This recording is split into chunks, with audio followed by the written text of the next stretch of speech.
السلام علیکم ورحمۃ اللہ وبرکاتہ نحمده ونصلی علی رسولہ الکریم اما بعد فاعوذ باللہ من الشیطان الرجیم بسم اللہ الرحمن الرحیم رب اشرح لی صدری ویسر لی امری واحلل عقدۃ من لسانی یفقهوا قولی یا ایھا الذین آمنوا کتب علیکم الصیام کما کتب علی الذین من قبلکم لعلکم تتقون۔ اے لوگو جو ایمان لائے ہو، تم پر روزے رکھنا فرض کر دیا گیا جیسے تم سے پہلے لوگوں پر فرض تھا تاکہ تم بچ جاؤ۔ رمضان ایک مبارک مہینہ ہے جس کے روزے رکھنا اللہ سبحانہ وتعالیٰ نے ہم پر فرض کیا ہے۔ اس مہینے میں آسمان کے دروازے کھول دیے جاتے ہیں، یعنی ہماری عبادتیں قبول ہوتی ہیں، ہماری دعائیں قبول ہوتی ہیں، ہمارا زمین کی نسبت آسمان سے ایک رابطہ زیادہ ہو جاتا ہے۔ اس مہینے میں جہنم کے دروازے بند کر دیے جاتے ہیں جو کہ اللہ سبحانہ وتعالیٰ کی ایک خاص رحمت ہے، اور سرکش شیطانوں کو طوق پہنا دیے جاتے ہیں، یعنی وہ فریلی اپنی موومنٹ نہیں کر سکتے۔ یہ مہینہ ایک بہت خیر لانے والا مہینہ ہے جس میں انسان کی نیکیاں کئی گنا زیادہ اجر و ثواب پاتی ہیں۔ اس مہینے میں کی جانے والی نیکیوں کا اجر و ثواب بھی کئی گنا زیادہ بڑھ جاتا ہے۔ رسول اللہ صلی اللہ علیہ وسلم نے فرمایا، بے شک تم پر یہ مہینہ آیا ہے اور اس میں ایک ایسی رات ہے جو 1000 مہینوں سے بہتر ہے۔ جو اس سے محروم رہا وہ ہر طرح کی خیر و بھلائی سے محروم رہا، یعنی وہ حقیقی معنوں میں محروم ہے۔ لہٰذا بہت ضروری ہے کہ ہم اس مہینے کے آنے سے پہلے ہی اس کی یاد تازہ کر لیں، اس کی پلاننگ کر لیں، اس مہینے کے آنے کے مقصد کو سمجھیں اور اس میں کرنے کے کاموں کو دوبارہ سے دہرا لیں۔ الحمدللہ زندگی میں کئی بار رمضان آیا اور اللہ کے فضل سے آپ سب نے اس میں اللہ تعالیٰ کی خوب خوب عبادت بھی کی ہوگی، لیکن زندگی کی مصروفیات میں بعض اوقات انسان کیے ہوئے کاموں کو بھی بھول جاتا ہے کہ مجھے اس مہینے میں کیا کچھ کرنا ہے۔ تو ہمیں اس کے فائدوں کو سامنے رکھتے ہوئے سب سے پہلی بات تو یہ کہ ہمیں یہ سوچنا ہے کہ ہم روزے رکھیں کیوں۔ ایک تو یہ ہے کہ یہ ایک فرض عبادت ہے، اللہ تعالیٰ نے ہم پر لازم کر دیا ہے کہ روزے رکھنے ہیں تو ہم رکھ رہے ہیں۔ اللہ تعالیٰ کی اطاعت ہے، عبادت ہے۔ اگر دیکھا جائے تو ہمارے دین میں عبادات کی مختلف قسمیں ہیں۔ کچھ عبادات صرف جسمانی ہیں، کچھ عبادات صرف مالی ہیں، اور کچھ جسمانی اور مالی دونوں ہیں۔ جیسے نماز اور روزہ جسمانی عبادت ہے، اس میں کچھ مال کی انوالومنٹ نہیں ہوتی۔ زکوٰۃ جو ہے وہ پیورلی ایک مالی عبادت ہے، اس کا تعلق صرف مال سے ہے، جسم سے نہیں ہے۔ لیکن حج، ان میں مال اور جان دونوں لگانے پڑتے ہیں، تب جا کر حج کا فریضہ ادا ہوتا ہے۔ تو یہ ایسا کیوں ہے کہ اللہ تعالیٰ نے مختلف طرح کی عبادات ہم پر فرض کی؟ کیونکہ ہمارے مزاج بھی مختلف ہیں۔ کچھ لوگوں کے لیے مال خرچ کرنا بہت آسان ہوتا ہے، کچھ کے لیے جسمانی محنت کرنا آسان ہوتا ہے لیکن مال خرچ کرنا مشکل ہوتا ہے۔ تو اللہ سبحانہ وتعالیٰ نے ہمیں ہر طرح کی عبادت ہم پر فرض کر کے ہمیں دراصل آزمایا ہے کہ ایکم احسن عملا، ہم میں سے کون اچھے عمل کرتا ہے، یعنی نیکی کے کاموں میں کون ایک دوسرے سے آگے بڑھتا ہے۔ تو بہرحال اللہ تعالیٰ نے چونکہ یہ روزے فرض کیے ہیں تو اس لیے ان کو عبادت سمجھتے ہوئے، اللہ تعالیٰ کی اطاعت سمجھتے ہوئے ہم روزے رکھتے ہیں اور خوشی سے رکھتے ہیں۔ چونکہ اللہ تعالیٰ کی خاص برکت اور رحمت ہوتی ہے، اس لیے ہم عام دنوں میں اتنی دیر تک کھائے پیے بغیر رہنے کا سوچ بھی نہیں سکتے جتنا رمضان کی برکت کی وجہ سے الحمدللہ ہم سب آسانی سے روزہ رکھ لیتے ہیں۔ حتیٰ کہ بعض اوقات چھوٹے بچے بھی بہت خوشی سے روزہ رکھتے ہیں۔ روزہ تو رکھ لیا جاتا ہے، لیکن یہ ہے کہ روزے کا مقصد کیا ہے؟ یعنی مثال کے طور پر ہم کھانا کھاتے ہیں تو کھانا کھانے کا مقصد کیا ہے؟ تاکہ ہمارا پیٹ بھرے، ہماری بھوک ختم ہو، ہمیں انرجی ملے۔ اب رمضان میں ہمیں کھانے سے منع کر دیا جاتا ہے، تو پھر مقصد کیا ہے روزہ رکھوانے کا؟ اس کا مقصد یہ ہے کہ اسپرچولی ہم اسٹرانگ ہو، ہماری روح طاقتور ہو، اور ہمارا ایمان مضبوط ہو، ہمارا اللہ تعالیٰ سے تعلق مضبوط ہو، اور ہم پہلے سے زیادہ بہتر انسان بن جائیں۔ تو روزہ بذات خود مقصد نہیں ہے، روزہ تو ایک اطاعت کا کام ہے کہ کہا گیا کرو تو ہم کر رہے ہیں، لیکن اس کا کچھ آؤٹ کم ہونا چاہیے، اس کے نتیجے میں کوئی چیز ہمیں حاصل ہونی چاہیے، اور وہ ہے لعلکم تتقون، کہ تم بچ جاؤ، تمہارے اندر بچنے کی قوت پیدا ہو جائے۔ اگر ہم اپنی عبادات کو دیکھیں تو اس کے 2 حصے ہوتے ہیں، ایک اس میں کچھ کرنے کی چیزیں ہوتی ہیں اور ایک میں کچھ بچنے کی چیزیں ہوتی ہیں۔ انسان کا دین مکمل نہیں ہوتا جب تک کرنے والے کام کرے نا اور چھوڑنے والے کام چھوڑے نا، یعنی کچھ اوامر ہیں اور کچھ منہیات ہیں۔ عربی میں 2 ٹرمز استعمال ہوتی ہیں کہ کچھ اللہ تعالیٰ کے احکامات ہیں کہ یہ کر لو، کرو کرو کرو، اور کچھ یہ کہ یہ نہ کرو، یہ نہ کرو، یعنی جن کو ہم ڈوز اینڈ ڈونٹس کہتے ہیں۔ تو صرف اچھے کام کرنے سے بھی بات نہیں بنتی اور صرف برائیاں چھوڑنے سے بھی نہیں بنتی، یہ دونوں چیزیں مل کر پازیٹیو اور نیگیٹو اکٹھے ہوتے ہیں تو اپنا پورا فنکشن کرتے ہیں۔ تو ہمیں روزہ کس لیے رکھنا ہے؟ تاکہ ہم بچ جائیں، کس چیز سے بچ جائیں؟ گناہوں سے بچ جائیں، اللہ کی نافرمانی کے کاموں سے بچ جائیں، اور پھر الٹیمیٹلی دوزخ سے بچ جائیں، اللہ کے عذاب سے بچ جائیں، اللہ کی ناراضگی سے بچ جائیں۔ تو اس لیے بہت ضروری ہے کہ ہم روزوں کا خوش دلی کے ساتھ اہتمام کریں، ایمان اور احتساب کے ساتھ روزے رکھیں۔ ایمان کا مطلب تو یہ ہے کہ یعنی اللہ تعالیٰ کے اوپر اور اللہ تعالیٰ کے احکامات پر جو کہ یہ واقعی اللہ کا حکم ہے اس کو مانتے ہوئے ہم روزہ رکھ رہے ہیں، لیکن ساتھ ہی احتساب کا مطلب ہوتا ہے ثواب کی نیت کرتے ہوئے، یعنی ہمیں ثواب کی نیت بھی رکھنی چاہیے، کیونکہ جب کسی چیز پر ہم دیکھتے ہیں کہ کوئی ریوارڈ مل رہا ہے تو قدرتی طور پر اس انسان کے اندر ایک موٹیویشن پیدا ہو جاتی ہے اور انسان کا یقین بھی بڑھ جاتا ہے اور اس کام کو شوق سے کرتے ہیں۔ آپ دیکھیں عام طور پر جب کسی کو کوئی کام والنٹریلی کرنے کے لیے دیا جاتا ہے تو اس کا آؤٹ پٹ کچھ اور ہوتا ہے، اور جب کوئی کسی پے کے اوپر یا کسی فائدے کے عوض یا کسی معاوضے کے عوض کام کرتا ہے تو اس کا آؤٹ پٹ کچھ اور ہوتا ہے۔ یہ عام روزمرہ زندگی میں بھی آپ نے مشاہدہ کیا ہوگا، بچوں کے اندر، بڑوں کے اندر، سب کے اندر، انسان کے اندر یہ چیز ہے اور اللہ سبحانہ وتعالیٰ اس کو بہت اچھی طرح جانتے ہیں۔ تو اس لیے ہمیں ساتھ ہی بتا دیا گیا کہ لعلکم تتقون، تاکہ تم بچ جاؤ، یعنی اگر تم رمضان کے روزے رکھو گے تو تم اللہ کی ناراضگی سے بچ جاؤ گے، اللہ کے عذاب سے بچ جاؤ گے۔ اب یہ بچنے کا عمل کیسے ہوتا ہے؟ یہ بچنے کا عمل اس طرح ہوتا ہے کہ انسان رمضان کے روزوں میں اللہ کے حکم سے حلال چیزیں بھی چھوڑ دیتا ہے۔ انسان کے اندر دو بڑی خواہشات ہیں، ایک کھانے کی خواہش ہے اور ایک سیکس کی خواہش ہے۔ روزے کی حالت میں ان دونوں کو اوائڈ کرنے کے لیے کہا گیا کہ طلوع فجر سے لے کر غروب آفتاب تک ان دو کاموں سے مکمل طور پر اجتناب کرنا ہے، ورنہ روزہ ٹوٹ جائے گا۔ اب یہ دونوں چیزیں شادی کے بعد ہسبینڈ وائف کا جو تعلق ہے وہ بھی حلال ہے، اور کھانے پینے میں جو طیبات ہیں، پاکیزہ چیزیں ہیں، وہ بھی ہمارے لیے حلال ہیں۔ لیکن اللہ سبحانہ تعالیٰ کے حکم سے ہم ان دونوں چیزوں سے اس لیے بچتے ہیں کہ اللہ تعالیٰ نے ہمیں روک دیا، تو ہمیں رک جانا ہے۔ یہ 30 دنوں کی یہ جو پریکٹس ہے رکنے کی، انسان بھوک بھی لگی ہو، پیاس بھی لگی ہو تو بعض اوقات غلطی سے پانی کے قریب بھی پہنچ جاتا ہے، لیکن پھر سوچتا میں تو روزے سے ہوں، اور انسان اس کو وہیں کا وہیں چھوڑ دیتا ہے۔ تو یہ انسان کے اندر برداشت اور یہ صبر اور اللہ سبحانہ تعالیٰ کے حکم کے آگے رک جانا، اور جہاں اللہ سبحانہ تعالیٰ نہیں چاہتے کہ ہم ہوں وہاں نہ ہونا، اور جہاں چاہتے ہیں کہ ہم ہوں وہاں پر ہونا، یہ ایک بہت بڑا تربیتی کورس ہے۔ یعنی رمضان کا پورا مہینہ انسان کی ایک مکمل ٹریننگ ہو رہی ہوتی ہے، انسان کو تربیت دی جا رہی ہوتی ہے، تو اس لیے بہت ضروری ہے کہ ہم اس سے پورا فائدہ اٹھائیں۔ تو لعلکم تتقون، اب یہ آخرت کے عذاب سے بچنا، اللہ کی ناراضگی سے بچنا اسی درجے میں ہوگا جس درجے میں ہم روزہ رکھ کر حلال کے علاوہ حرام چیزوں کو چھوڑیں گے۔ بعض اوقات ہم حلال چیزیں چھوڑ دیتے ہیں، کھانا پینا چھوڑ دیتے ہیں، لیکن مردہ بھائی کا گوشت کھانا نہیں چھوڑتے، یعنی روزہ رکھ کر بھی غیبت چغلی چل رہی ہوتی ہے کسی نہ کسی شکل میں، یعنی وہاں آ کے ہمارا کنٹرول ختم ہو جاتا ہے، ہم اپنے آپ پر کنٹرول نہیں رکھ سکتے۔ کوئی بات کر رہا ہو کسی کی تو ہم آگے سے دو لگانے کو تیار ہوتے ہیں تاکہ یعنی کہ ایک ویلیڈیشن ہو جائے اس کی۔ تو ہمیں اس بارے میں خاص طور پر رمضان کے اندر بہت محتاط رہنا ہے کہ اپنے روزے کو خراب نہیں ہونے دینا کسی بھی حرام اور مکروہ اور مشکوک چیز سے، کہ جس سے روزہ جو ہے وہ خراب ہو جائے۔ نبی صلی اللہ علیہ وسلم نے فرمایا کہ جو روزہ رکھ کے بھی جھوٹ بولنا اور جھوٹ پر عمل کرنا نہیں چھوڑتا، اللہ سبحانہ تعالیٰ کو اس کی کوئی ضرورت نہیں کہ وہ کھانا پینا چھوڑ دے۔ یعنی روزے سے اصل مقصد کھانا پینا چھڑانا نہیں ہے، اصل مقصد کچھ اور ہے، اور وہ ہے بری عادتیں چھڑانا، یعنی وہ چیزیں جو اللہ کی نافرمانی کی ہیں، اللہ تعالیٰ کی ناراضگی کی ہیں، ان کو چھڑوانا۔ اور انشاءاللہ جب ہم روزے کی حالت میں کھانا پینا جو ہم سب کی ویکنس ہے وہ چھوڑ سکتے ہیں، تو اللہ کے حکم سے ہم غیبت چگلی بھی چھوڑ سکتے ہیں۔ اسی طرح بعض کچھ اور چیزیں زندگی میں حرام ہیں، جیسے کسی کو دھوکہ دینا، چیٹ کرنا، کاروبار کے اندر ملاوٹ کرنا، جیسے تیل کے اندر ملاوٹ ہے، کھانے کی دوسری چیزوں کے اندر ملاوٹ ہے، سود لیا جا رہا ہے، رشوت لی جا رہی ہے، حرام چیزیں کی جا رہی ہیں۔ تو ان سب چیزوں کو جب تک نہیں چھوڑتے تو روزے کی روح حاصل نہیں ہوتی۔ یہ اگرچہ مشکل ہے لیکن پھر بھی امپاسبل نہیں، اگر ہوتی تو اللہ سبحانہ تعالیٰ ضرور اس میں کوئی رخصت دے دیتے، ہمیں کچھ نہ کچھ چھوٹ دے دیتے، کچھ اجازت دے دیتے، لیکن ایسا نہیں ہے۔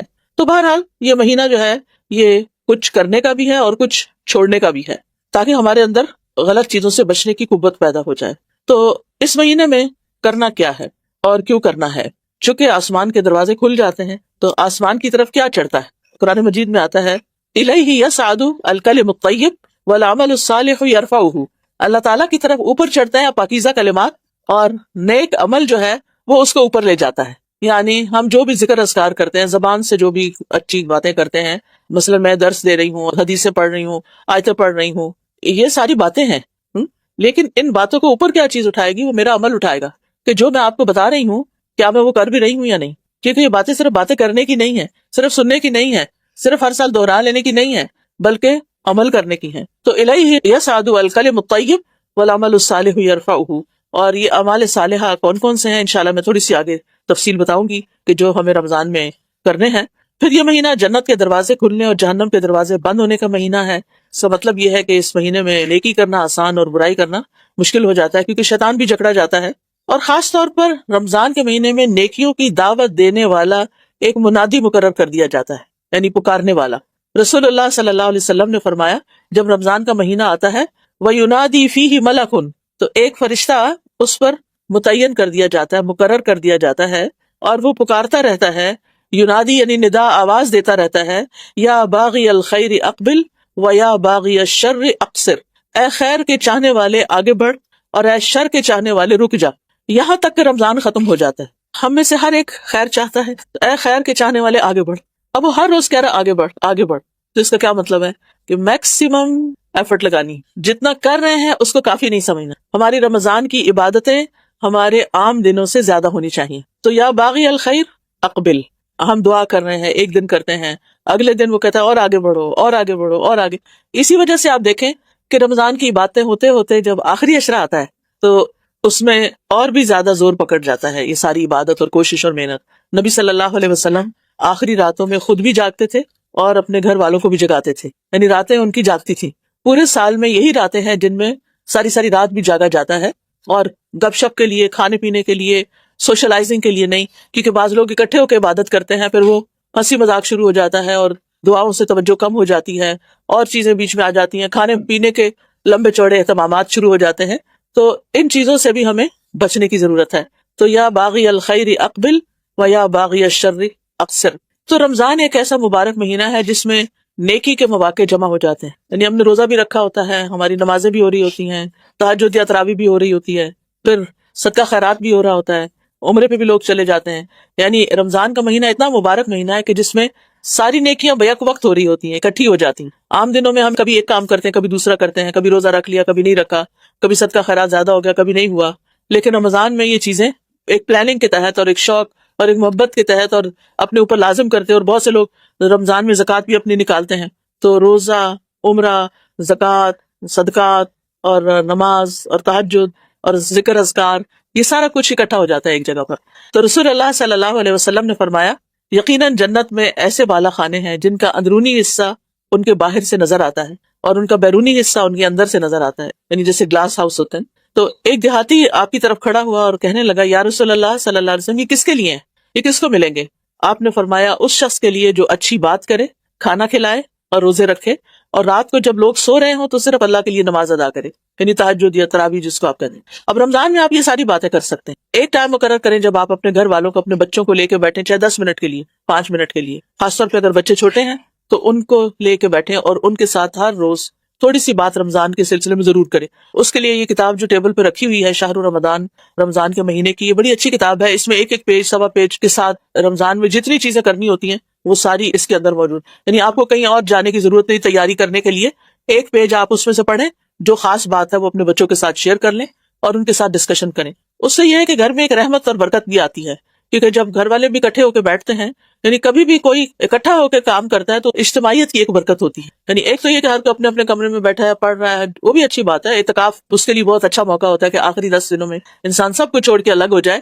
لیکن اس کے علاوہ جب آپ گھر کے اندر ہیں ہی تو گھر کی بھی ایک مجلس ہونی چاہیے۔ اگر آپ 2 لوگ بھی ہیں تو ہسبینڈ وائف بھی بیٹھ جائیں اور ایک دوسرے کے ساتھ کوئی اچھی بات ضرور شیئر کریں۔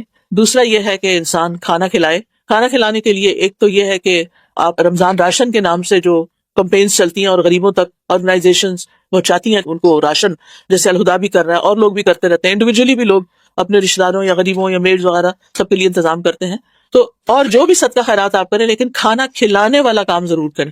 اور اس میں آپ دیکھیے کہ عام طور پہ لوگ افطار کا انتظام اسی وجہ سے کرتے ہیں۔ اب افطار ویسے تو بہت اچھی بات ہے، لیکن بعض اوقات اس میں بھی دیکھا ہے کہ جو خاتون خانہ ہے، یا اگر خاتون خانہ خود نہیں تو جو سرونٹس ہیں، ان بیچاروں کا سارا دن طرح طرح کے کھانے پکاتے ہوئے گزر جاتا ہے۔ رمضان کا تو مقصد یہ تھا کہ کھانے کو لمیٹڈ کیا جائے، لیکن ہمارے عام دنوں سے بھی زیادہ پھر پکانا شروع ہو جاتا ہے، جس کی وجہ سے پھر عبادات کے لیے ٹائم کم رہ جاتا ہے۔ تو اس میں انسان یعنی اگر کوئی ایسا انتظام کرے بھی، کیونکہ پھر رشتہ دار ہیں یا دوست ہیں دور دور سے آتے ہیں، پھر ان کی اپنی تراویح کا ٹائم بھی ہوتا ہے، پھر ٹریولنگ ٹائم میں وہ نماز کے اندر سے خشوع و خضوع بھی ختم ہو جاتا ہے، تو آپ پکا کے بھی کسی کے گھر بھیج سکتے ہیں، پکا کے بھی بھیج سکتے ہیں۔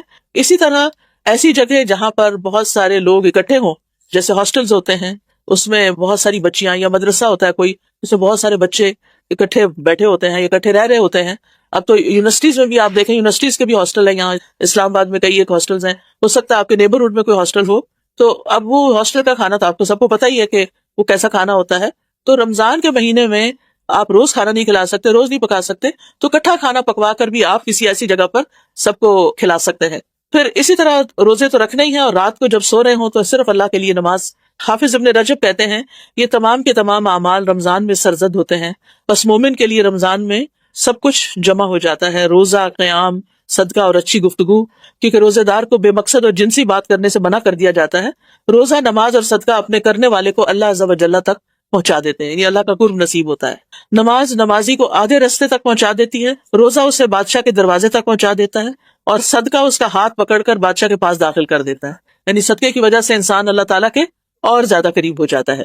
اور چونکہ یہ قرآن کا مہینہ ہے، نبی صلی اللہ علیہ وسلم اس مہینے میں حضرت جبریل علیہ السلام کے ساتھ قرآن کا دور کیا کرتے تھے، اور جب آپ جبریل علیہ السلام کے ساتھ مل کر یہ دور کرتے تو تیز آندھی سے بھی زیادہ سخاوت کرتے تھے، یعنی آپ بہت زیادہ جواد اور سخی ہوتے تھے رمضان کے مہینے میں، یعنی جیسے تیز آندھی چلتی ہے تو اس کے ساتھ کچھ مٹی بھی اڑتی ہے، اور آپ نے دیکھا ہوگا کہ گھر کے ہر چیز کے اوپر اس کے اثرات نظر آتے ہیں۔ تو اسی طرح رمضان میں آپ کے صدقہ خیرات کے جو اثرات ہیں وہ ہر طرف نظر آنے چاہیے، یعنی آپ کے عزیز، دوست، رشتہ دار، یعنی سب تک آپ کچھ نہ کچھ خیر ضرور بانٹیں۔ پھر اسی طرح آپ دیکھیے کہ ضروری نہیں ہوتا کہ بہت بڑے بڑے کھانے ہی کھلائے جائیں، اگر آپ کی حیثیت صرف اتنی ہے کہ آپ کھجور کھلا دیں کسی کو تو آپ کھجوریں بھی کھلا سکتے ہیں، آپ کی حیثیت صرف پانی پلانے کی ہے تو آپ دیکھیں بہت سے لوگ روزہ افطار ہونے کے وقت یہ راستے پہ اشاروں پہ پانی کی بوتلیں اور کھجوریں اور پیکٹ بنا کے کھڑے ہو جاتے ہیں، اور جو راہ چلتے لوگ ہوتے ہیں جو کسی مجبوری کے تحت اس وقت ٹریول کر رہے ہوتے ہیں ان کو ساتھ ساتھ دے رہے ہوتے ہیں، یعنی بہت سارے مواقع ہوتے ہیں نیکی کرنے کے، انسان اگر سوچے اور توجہ کرے تو بہت سی خیر نکل سکتی ہے۔ تو چونکہ یہ مہینہ اخلاقی تربیت کا مہینہ ہے تو نبی صلی اللہ علیہ وسلم نے فرمایا روزہ صرف کھانا پینا چھوڑنے کا نام نہیں ہے، بلکہ روزہ تو لغو اور بےہودہ کام اور رفث یعنی جنسی خواہشات پر مبنی حرکات اور کلام سے بچنے کا نام ہے۔ لہٰذا اگر تمہیں کوئی گالی دے یا تم سے جہالت کی باتیں کرے تو تم کہہ دو کہ میں تو روزے سے ہوں، یعنی آرگیومنٹ میں نہ پڑو، بحث مباحثے نہ کرو، لڑائی جھگڑا نہ کرو۔ ہمیں سوچتی ہوں کہ جن گھروں میں بہت لڑائیاں ہوتی ہیں آپس میں، بہن بھائی لڑتے ہیں یا ہسبینڈ وائف لڑتے ہیں یا ایک دوسرے کی مار پٹائی کرتے ہیں، تو اگر وہ رمضان کا مہینہ 30 دن رکے رہے اس کام سے کہ نہ ہی زبان سے یعنی ابیوز کرنا ہے کسی کو، اور نہ ہی ویسے کسی کو مارنا ہے، نہ ہم نے بچوں کو مارنا ہے، نہ کسی بڑے کو مارنا ہے، تو آپ دیکھیں گے کہ رمضان کے بعد وہ عادت کی حد تک کم ہو سکتی ہے، کیونکہ انسان کو سوچنے کا بھی موقع ملتا ہے کہ اگر روزے کی وجہ سے میں نے اپنے آپ کو روکا تھا تو بعد میں میرے لیے کیا جواز نکلتا ہے کہ میں خواہ کسی کے اوپر ظلم اٹھاؤں۔ پھر یہ کہ یہ دعاؤں کی قبولیت کا مہینہ ہے، رمضان کے ہر دن اور رات میں دعا قبول ہوتی ہے، جہنم سے آزادی کا مہینہ ہے، گناہوں کے کفارے کا مہینہ ہے۔ اب یہ ہے کہ چند پوائنٹس میں دیتی ہوں، پھر آپ لوگ مزید ڈسکشن بھی کر سکتے ہیں۔ سب سے پہلی بات تو یہ ہے کہ رمضان کا مہینہ آنے پر پریشان نہیں ہونا چاہیے، خوش ہونا چاہیے کہ اتنے سارے نیکی کے مواقع ملیں گے۔ ہر شخص کو کچھ نہ کچھ تھوڑی سی انگزائٹی ضرور ہوتی ہے، رمضان آ رہا ہے، یہ بھی کرنے والا ہے، وہ بھی کرنے والا ہے، تراویح کیسے کریں گے، رات تھک جاتے ہیں، وہ مشکل عشاء پڑھتے ہیں، اب اتنی لمبی نماز کیسے ہوگی۔ تو جب میرے اوپر ایسے خیالات آتے ہیں تو میں ہمیشہ سوچتی ہوں پچھلے رمضان میں تو سب ٹھیک ہو گیا تھا، وہ کیسے ہوا تھا، تو اگر اللہ نے وہ کرا دیا تو اس دفعہ بھی اللہ سے اچھی امید رکھو تو انشاءاللہ اب بھی اچھا ہو جائے گا۔ اور واقعی جو ہی رمضان شروع ہوتا ہے ایک الگ ہی اسپرٹ ہوتی ہے، ایک الگ ہی انرجی آ جاتی ہے انسان کے اندر، تو خوشی سے استقبال کریں اور اللہ تعالیٰ کا شکر ادا کرتے ہوئے، کیونکہ کتنے لوگ تھے جو پچھلے رمضان میں ہمارے ساتھ تھے اور اس رمضان میں وہ دنیا سے جا چکے ہیں، اور اس کے لیے دعا بھی مانگتے تھے۔ بعض سلف جو ہیں وہ 6 مہینے پہلے یہ دعا شروع کر دیتے تھے کہ اللہ ہمیں رمضان تک پہنچا دے، اللہ ہمیں رمضان تک پہنچا دے، اور جب رمضان گزر جاتا تو یہ دعا کرتے رہتے اللہ ہمارے رمضان کی نیکیاں قبول کر لے۔ پھر یہ کہ اپنی نیتوں کو بھی خالص کر لینا، یعنی ایک کانشیس ایفرٹ اور سوچ کہ میں نے جو کچھ کرنا ہے اللہ کے لیے کرنا ہے، انا للہ، میں تو اللہ کی ہوں، میں تو اللہ کی ہوں، جس نے مجھے پیدا کیا، جس نے مجھے رزق دیا، جس کے ہاتھ میں میری زندگی ہے، جس کے ہاتھ میں میری موت ہے، میں تو اس کی ہوں۔ لہٰذا جب ہم یہ کہہ دیتے ہیں نا میں اللہ کی ہوں، تو پھر اللہ تعالیٰ کے ہر کام کو انسان اچھی نظر سے دیکھتا ہے، چاہے عقل اس کو سمجھ نہ پائے، اللہ کا ہر فیصلہ اچھا لگتا ہے، تقدیر کے متعلق انسان کی شکایتیں دور ہو جاتی ہیں، اللہ تعالیٰ کے اقوال، افعال، تقدیر، شریعت سب سے انسان ایگری کرنے لگتا ہے۔ اور پھر اگر انسان سوچتا ہے کہ حیاتی کلہ للہ، میری ساری زندگی اللہ کے لیے، تو پھر جو بھی کام انسان اس وقت کر رہا ہوتا ہے، چاہے ماں باپ کی خدمت ہے، چاہے بچوں کا خیال رکھنا ہے، چاہے نیبرز ہیں، چاہے دین کا پڑھنا پڑھانا، کوئی بھی چیز ہے، میں جب اللہ کے لیے کر رہی ہوں تو پھر مجھے پریشانی نہیں ہونی چاہیے، کیونکہ چھوٹی چھوٹی چیزیں بعض اوقات ہمیں پریشان کر دیتی ہیں۔ مثلاً ہم دورہ قرآن سننے یا کرنے جا رہے ہیں، راستے میں اشارہ بند ہو گئے تو اب ہمارے پٹھے کیوں کھچنے لگ گئے ہیں؟ کوئی نہیں، کوئی ضرورت نہیں ہے، ریلیکس رہیں، اللہ جب چاہے گا پہنچا دے گا۔ آپ تو اپنے ٹائم پر نکلے تھے لیکن آگے آپ کو تو نہیں پتا تھا کہ روڈ بلاک ہوگی، اور آج کل تو حالات ایسے ہیں کہ کسی وقت کچھ بھی بلاک ہو جاتا ہے اور کچھ بھی ملک میں چل پڑتا ہے، تو اب آپ اس کو پوری طرح ریلیکس ہیں، آپ پہنچ گئے ٹائم پر تو بھی خوش ہیں، اگر تھوڑا سا لیٹ ہو گئے تو بھی خوش ہیں، اگر پہلے پہنچ گئے تو بھی خوش ہیں، کیونکہ حیاتی کلہ للہ، سب کچھ میرا تو اللہ ہی کے لیے ہے۔ لہٰذا یہ چیز انسان کو اتنا سکون بخشتی ہے، اتنا اطمینان دیتی ہے کہ میں نے اسباب اختیار کر لیے، اور پھر اس کے بعد میں جہاں بھی ہوں، جس بھی سچویشن میں. بعض اوقات ایسا بھی ہوتا ہے کہ ہم پچھلے رمضان میں کوئی بہت اچھا کام کر رہے تھے، مثلاً عمرے پہ چلے گئے، مثلاً کوئی اور اللہ نے نیکی کا کام کرا دیا، اس سال وہ اپرچونٹی نہیں ہے، اب بے چینی کی ضرورت نہیں ہے، کوئی بات نہیں، اب اس وقت اللہ نے جہاں رکھا ہے میں اس کو بھی نیکی سمجھ کے کروں گی، کیونکہ دین اور دنیا الگ الگ چیزیں نہیں ہیں. اگر ہم دین کو دنیا کمانے کے لیے استعمال کرتے ہیں تو اس کا کوئی اجر و ثواب نہیں، اور اگر ہم دنیا کے کام دین کے فائدے کے لیے کرتے ہیں تو اجر ہی اجر ہے، دنیا کے کام میں بھی اجر ہے، اور اگر دین کا کام اللہ کے لیے کرتے تو اجر ہے. تو اس لیے انسان کو جو بھی کوئی کام کرے وہ خوشی خوشی کرے. رمضان میں کبھی بھوک بھی لگ جاتی ہے، کبھی تھکاوٹ بھی زیادہ ہو جاتی ہے، اور پھر نفس کے خلاف ہوتا ہے کچھ کام کرنا، لیکن انسان خوشی سے کر لے. پھر یہ کہ رمضان سے پہلے استغفار کی بھی کثرت کریں تاکہ ساری رکاوٹیں دور ہو جائیں. یہ ہمارے اپنے ہی گناہ ہوتے ہیں جن کی وجہ سے ہم سے نیکی کے مواقع چھن جاتے ہیں، یعنی ہم نے سوچا ہوتا ہے کچھ کرنے کا، وہ ہوتا ہی نہیں، کوئی ہمارا گناہ بیچ میں رکاوٹ بن جاتا ہے. تو استغفار کرنے سے آپ نے دیکھا ہوگا رزق کے دروازے کھلتے ہیں، بارشیں برستی ہیں، اللہ تعالیٰ مال اور اولاد میں برکت ڈالتا ہے، یعنی کہ ساری رکاوٹیں ختم اور دعائیں قبول، اور بندے کو جو چاہیے تھا وہ اسے مل گیا. تو رمضان بھی چونکہ نیکیوں کا مہینہ ہے، اس لیے اللہ کی توفیق سے نیکی ہو سکتی ہے، اور اللہ کی توفیق اس بندے کے ساتھ ہوتی ہے جو اللہ سے توبہ استغفار کرتا رہتا ہے. پھر یہ کہ رمضان میں چونکہ قرآن نازل ہوا تھا، شہر رمضان الذی انزل فیہ القرآن، لہٰذا قرآن کے ساتھ ہمارا خاص تعلق ہونا چاہیے. اس کا پڑھنا، اس کا سمجھنا، اس کا پڑھانا، اس کو پھیلانا، یعنی کوئی بھی ڈائریکٹ انڈائریکٹ تعلق اس کے ساتھ ہر صورت ہونا چاہیے. کم از کم منیمم ایک قرآن تو ضرور ختم ہونا چاہیے، یعنی اس سے کم نہیں. عبداللہ بن مسعود کہا کرتے تھے کہ جو ایک مہینے میں ایک قرآن ختم نہیں کرتا وہ دراصل قرآن کو چھوڑے ہوئے ہے. حجر القرآن ہے نا جو قرآن مجید میں آتا ہے سورۃ بنی اسرائیل میں، وقال الرسول یا رب ان قوم اتخذوا هذا القرآن مہجورا، کہ رسول قیامت کے دن کہیں گے اے رب میری اس قوم نے اس قرآن کو چھوڑ دیا تھا. آپ کی قوم کون ہے؟ دو طرح کی ہے، ایک جنہوں نے آپ کی بات پہ لبیک نہیں کہا اور جنہوں نے آپ کی بات پہ لبیک کہا، دونوں ہی آپ کی امتیں ہیں. ایک امت اجابت ہے اور دوسری جو ہے وہ امت دعوت ہے. تو امت اجابت کون ہے؟ ہم لوگ امت اجابت ہیں جنہوں نے آپ کی بات مان لی. اور امت دعوت کون ہے؟ کہ جن تک رسول اللہ صلی اللہ علیہ وسلم کی دعوت جانی چاہیے، جن تک اسلام کا پیغام پہنچنا چاہیے. تو جنہوں نے دعوت قبول کر لی اور پھر اس کے بعد کچھ کیا ہی نہیں، قرآن کے ساتھ کوئی تعلق ہی نہیں، تو رسول صلی اللہ علیہ وسلم قیامت کے دن اس کے خلاف گواہی دیں گے کہ یار اب اس قوم نے، ان لوگوں نے قرآن کو چھوڑ رکھا تھا. تو مہینے میں ایک دفعہ قرآن ختم نہ کرنا حجر القرآن میں آتا ہے.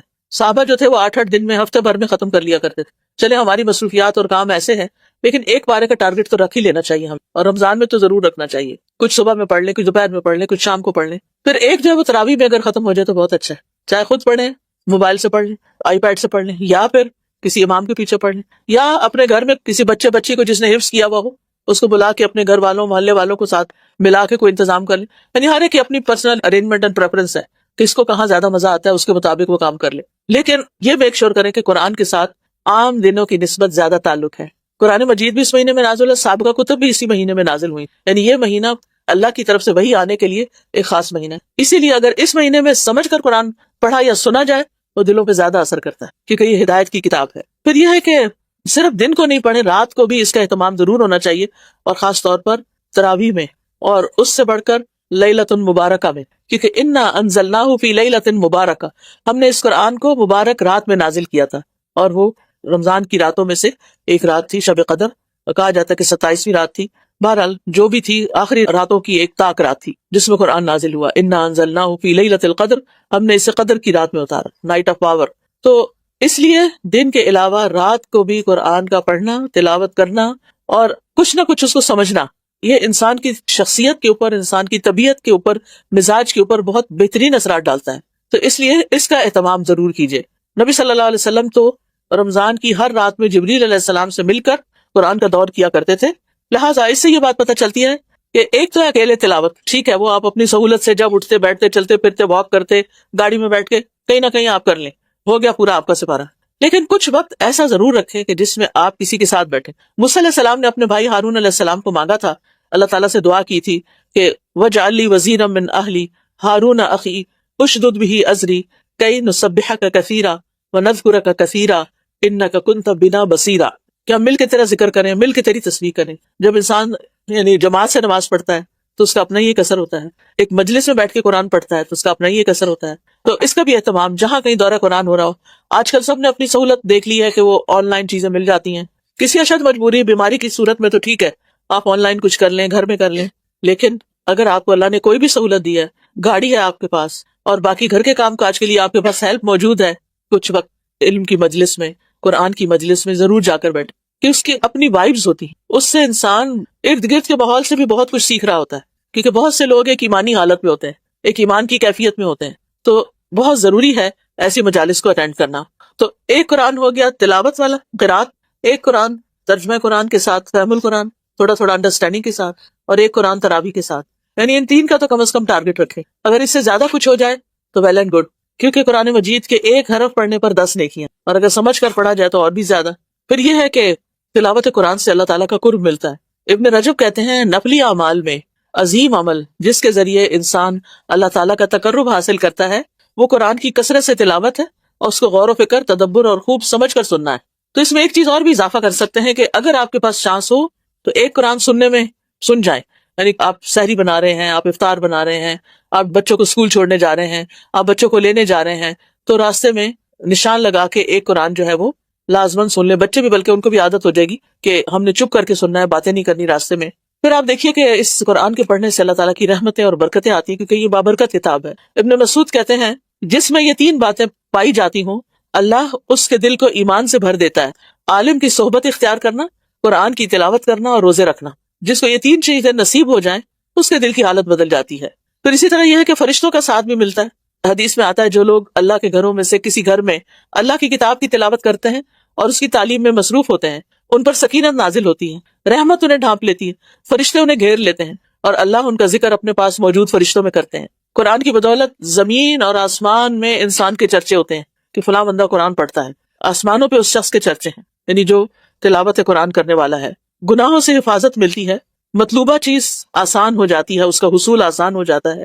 ابراہیم المقدسی اپنے شاگرد عباس بن عبد الدائم کو وصیت کرتے تھے قرآن کی کثرت سے تلاوت کرو اور اسے نہ چھوڑو، تو تم جو طلب کرنا چاہتے ہو تمہارے لیے اتنا ہی آسان ہو جائے گا جتنی تم قرات کرو گے، تھوڑی کرو گے تو تھوڑا آسان، زیادہ کرو گے تو زیادہ آسان۔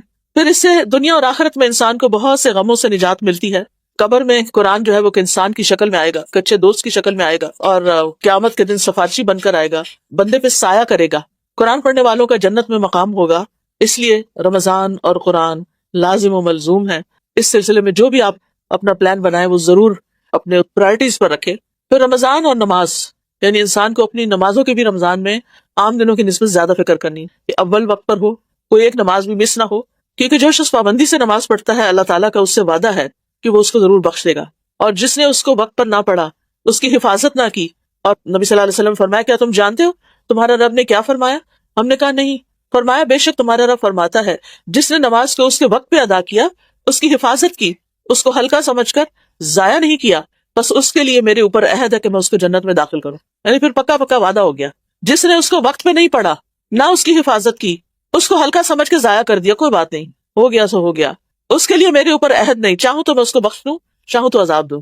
اس سے پتہ چلتا ہے کہ عذاب صرف کفار کے لیے نہیں، مسلمانوں کے لیے بھی ہوں گے۔ پھر نمازی کو جنت میں داخل کرنا اللہ پر حق ہے، یعنی جو نمازوں کی پابندی کرتا ہوگا اللہ تعالیٰ پر حق ہے کہ وہ اس کو جہنم سے نکال کر یا جہنم میں جانے سے روک کر جنت کی طرف لے جائے۔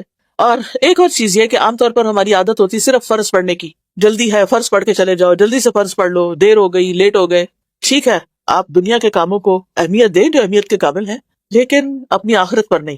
کوئی بھی طریقہ ہو اپنے آپ کو ریمائنڈر دیتے رہیں، یاد کراتے رہیں، تو یہ تو کرنے کا کام ہے۔ تو فرائض کی ادائیگی کے علاوہ نوافل کی ادائیگی جو ہے بڑی ضروری ہے، جیسے نماز ہے، رمضان کے بعد 6 شوال کے روزے ہیں، پھر ہر مہینے کے 3 روزے ہیں، تو یہ نور علی نور ہو گیا۔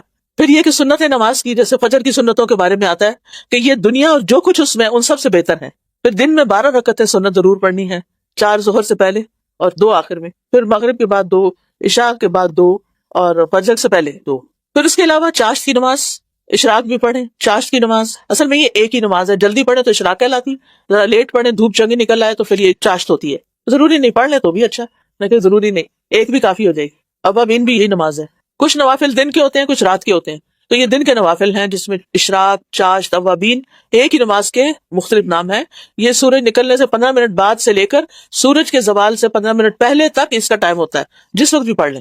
اول وقت پڑھیں گے تو اشراق کہلائے گی، جب دھوپ نکل آئے گی تو چاشت کہلائے گی، اور عمومی طور پر یہ ہے کہ آپ اس کو نوافل بھی کہہ سکتے ہیں اور چاشتی نماز کو اوابین بھی کہا جائے۔ پھر مردوں کے لیے خاص طور پر جماعت سے نماز، کوشش کریں ابھی سے بچوں کا ذہن بنائیں، اپنے ینگ بچوں کا، کہ دیکھو نماز مسجد میں جا کے پڑھنی ہے، اور انہیں احساس بھی دلائیں۔ وہ آگے ان کی مرضی، وہ کیا کرتے ہیں کیا نہیں، لیکن ہمارا فرض بنتا ہے کہ ہم یاد دہانی کراتے رہیں۔ جو شخص عشاء اور فجر جماعت کے ساتھ پڑھتا ہے، ساری رات کا قیام اس کے حق میں لکھا جاتا ہے۔ پھر خصوصاً قیام اللیل کا اہتمام کرنا، کیونکہ جو اس کے بارے میں بھی آیا کہ جو ایمان کے ساتھ اور احتساب کے ساتھ یعنی یہ نوافل پڑھے گا تو اس کے اگلے پچھلے سب گناہ معاف کر دیے جائیں گے۔ پھر آپ دیکھیے کہ رات کی نماز جو ہے، فرض نماز کے علاوہ نوافل، وہ رب کے قریب کرنے والی ہے، رب کا قرب عطا ہوتا ہے، جس کو تہجد کہتے ہیں آپ نا۔ پھر یہ کہ انسان قیام میں ذرا لمبا پڑھے، صرف قل ہو اللہ سے نہیں ختم کر دیں، تھوڑی لمبی صورتیں پڑھیں جو آپ کو یاد ہے، چاہے رکھتے کم بھی ہو جائیں، ویسے تو میکسیمم 12 ہے، لیکن اگر 12 سے کم بھی ہوگی کوئی بات نہیں۔ پھر یہ کہ رمضان کے دن میں صرف سونا نہیں رکھیں اور رات کو صرف جاگنا نہیں رکھیں، بلکہ اس اعتبار سے بھی نبی صلی اللہ علیہ وسلم کی سنت کو فالو کریں کہ آپ کیا کرتے تھے۔ حضرت عائشہ فرماتی ہیں رسول اللہ صلی اللہ علیہ وسلم عام دنوں کی بنسبت آخری عشرے میں خوب محنت کرتے اور کوشش کرتے تھے۔ پھر گھر والوں کو قیام کی رغبت دلائیں اور ليلۃ القدر کی تلاش میں سستی نہ دکھائیں، اور پھر دعائیں خوب خوب مانگیں، کیونکہ روزہ دار کی ایک دعا دن میں اور رات میں پھر قبول ہوتی ہے۔ روزانہ رات کو دعاؤں کی قبولیت کے لیے آسمان میں دروازے کھلتے ہیں، اور یہ رات کے آخری 1/3 حصے میں ہوتے ہیں۔ جی، صلاۃ و تسبیح پڑھی جا سکتی ہے، اجتماعی بھی پڑھی جا سکتی ہے، تہجد میں بھی پڑھ سکتے ہیں، لیکن ایک بات یاد رکھیے، صلاۃ و تسبیح آپ پڑھیے رمضان میں، لیکن اس کے مقابلے میں اگر آپ قرآن کے ساتھ پڑھیں گے نا کچھ بھی، کئی گنا زیادہ ثواب ہوگا اس کا، تو اس کا بھی ضرور دھیان میں رکھیے۔ پھر ذکر اذکار، چلتے پھرتے وَاذْكُرُوا اللَّهَ كَثِيرًا لَعَلَّكُمْ تُفْلِحُونَ، اللہ کا ذکر سکون کا باعث ہے، اور پھر یہ کہ افضل الذکر لا الہ الا اللہ ہے، اور یہ غموں کو بھی دور کرتا ہے۔ چلتے پھرتے اٹھتے بیٹھتے لا الہ الا اللہ، لا الہ الا اللہ، لا الہ الا اللہ۔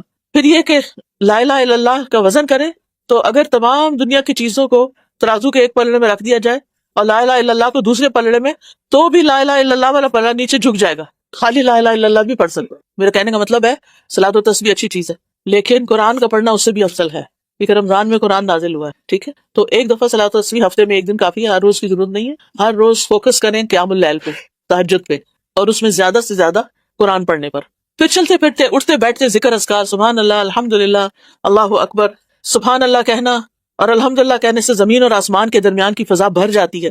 الحمدللہ کہنا میزان کو بھر دیتا ہے۔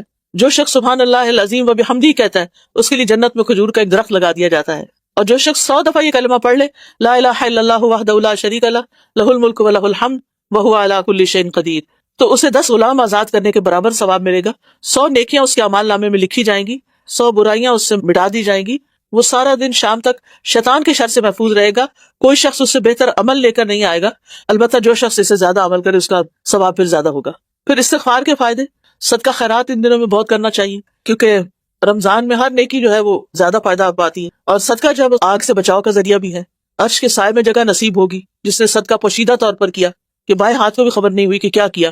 اور عمومی طور پر ہر نیک کام میں آگے بڑھیں، فاستبقوا الخیرات، نیکی کا ہر کام شوق سے کریں، روزہ شوق سے رکھیں، نماز شوق سے پڑھیں، اپنے یعنی کہ اس ایکسائٹمنٹ کو شو کریں ایک دوسرے پر، یہ نہیں کہ ہائے آج بڑا روزہ لگ رہا ہے، اور دوسرا کہ ہائے، وہ ساروں کو کنٹیجیس بیماری لگ جاتی ہے۔ پھر چھوٹی چھوٹی نیکیوں میں لوگوں سے آگے رہنے کی کوشش کریں، والدین کے ساتھ نیکی، ان کی طرف سے صدقہ خیرات ضرور کریں اگر فوت ہو چکے ہیں، لوگوں کے لیے فائدے کا بنے، سلام پھیلائیں، اچھی باتیں کریں، کسی کو پانی کا ایک گھونٹ ہی پلا دیں۔